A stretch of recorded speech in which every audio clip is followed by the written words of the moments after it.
Hey y'all, our accent wall is dry, so you can still see some of the areas where the old screws and things were. I didn't do a perfect job on that, but we're going to hide that later in the next step, after this step of decorating. What I decided to use is the Dixie Belle Van Dyke Brown Glaze, and use a glaze so it'll be a little bit lighter.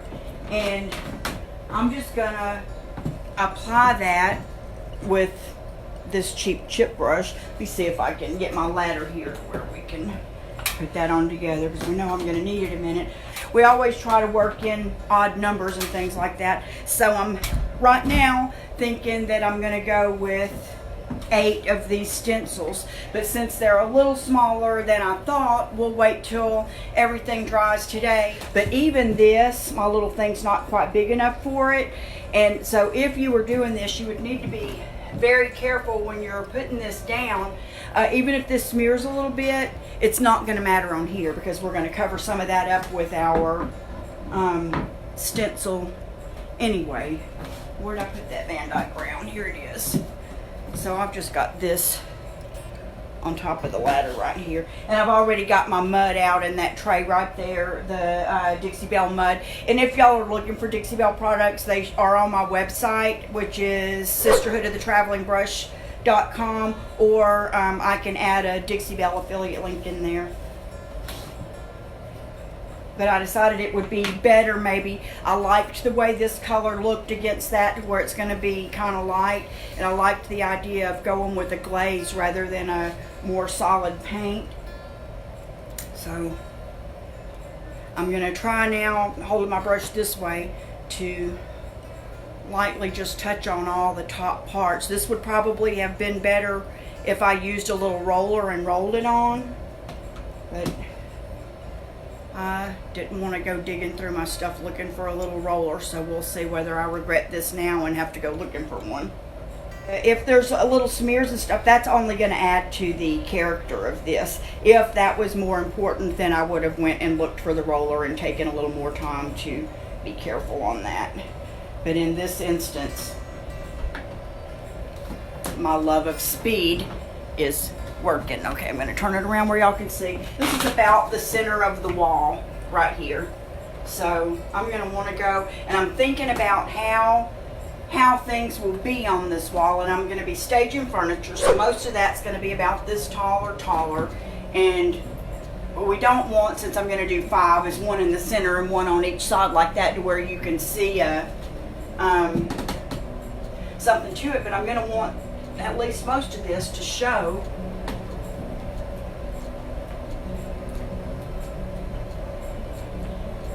behind the furniture piece.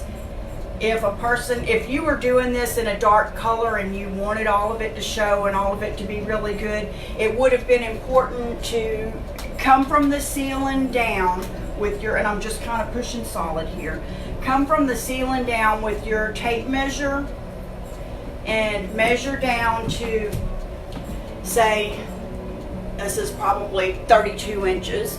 Measure down 32 inches, measure down 32 inches here, and measure down 32 inches here, and put yourself a little erasable or a line that'll show up later, so that and you would line up the top of your stencil or the top of your stamp or whatever with that, so that you would be straight all the way across and it wouldn't be cockeyed this way or that way. But that's not going to matter as much here. In some areas where I applied the glaze darker and lighter through some areas where I wasn't as firm with my pressure, and that's the look I'm going for. So if it was, again, if it was important to you that all of that be even, because this is going to be showing up in the long run, you would have needed to spend more time. You would have probably went ahead to find your 12 by 12 stamp, acrylic stamp holder, but you would have made sure that firmness was even all around. But because I'm wanting this to look old and washed and in the background anyway, that's exactly what I wanted it to be, because we're actually going to glaze over that, maybe with some of this paint watered down in another step. I had in mind that I would work on the diagonal this way of how I wanted the eye to go. So I know we're gonna kind of stay semi in a diagonal this way, and then I'll go a little bit higher here on this one, and then a little bit lower on that one, but make sure that they're not symmetrical so that we don't get a symmetrical look. So I'm gonna push evenly all around on, I'll tell you one thing I just did with my non-glasses wearing self. I think I put this one on upside down. But again, that isn't extremely important. Because if you look at actual wallpaper, a lot of times the patterns do alternate in that way.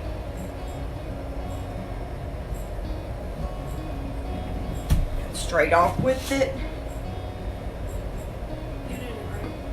No, because here's this little bee. No, I did it exactly the same. How about that? That was an accident. We don't want this one we want it higher than that one, not as high as that one, but not right on top of this one. We can either go in or out, and this will just be what is pleasing to your eye. I believe I'm going to go in so that this one will again show.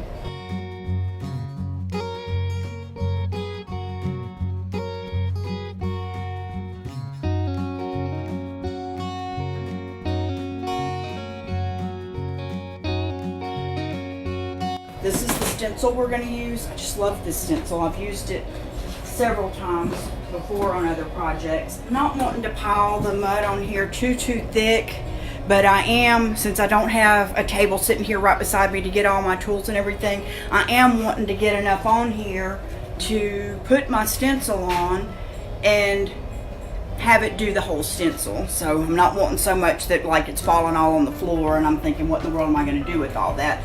These are still more wet than you would think with it being a glaze.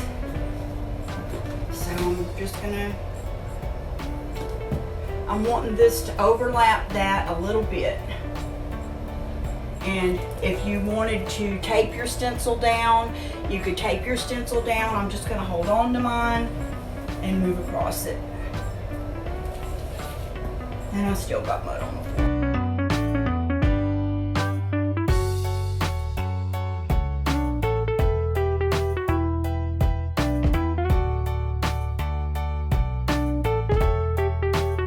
You don't have to normally go back and forth over it this much. I'm trying to make this spread out to fill in those holes. And pull her off, and there she is. Love, love, love that. The other thing you would need to think about is whether or not you want to put every one of these on the right hand side of your decorative thing, or whether you want to mix that up.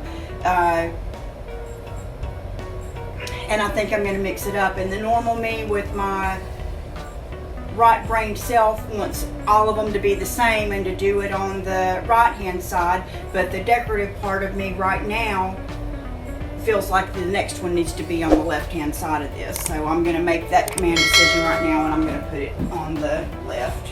I'm not covering it in the same exact place as I covered the other one. I'm going a little over the top left here.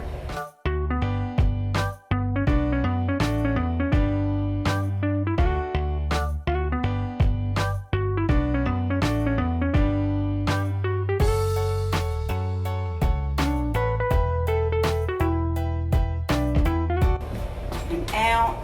I love it. Love, love, love it so far. You know, these can be used over and over, not indefinitely. I mean, eventually some of the little twirly gigs and things like that will get bent too much and wore out, but you definitely, and this is a Prima stencil, you definitely get your money's worth out of these things.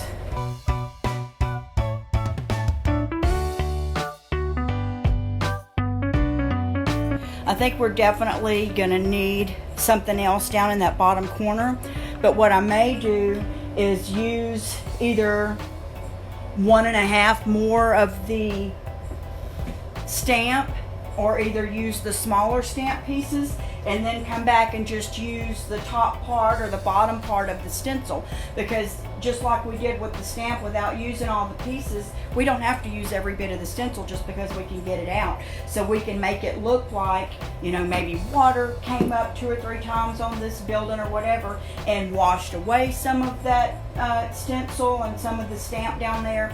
So that's probably the direction that we'll go, because it really does, when you look down that way, it really does still need something else. So we may put at least one more down there.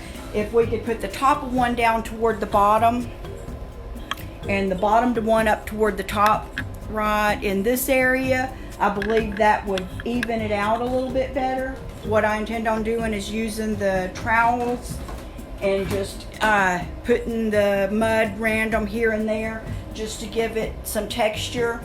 And then we'll probably mix this paint with some water to get a real light, you know, glaze a bit, enough that it doesn't cover up these all the way, and then go over the whole dang thing with that, and then come back maybe with our squirt bottle or something like that and add a little bit of runs and things like that. Not a whole lot. I don't want that big runny look, but you need a little bit of that when you're trying to age it some, and we'll work on some more techniques then. So I appreciate you joining me, and I would love to see what projects you're working on, and thanks so much for the shares and the hearts. They mean a lot. Bye.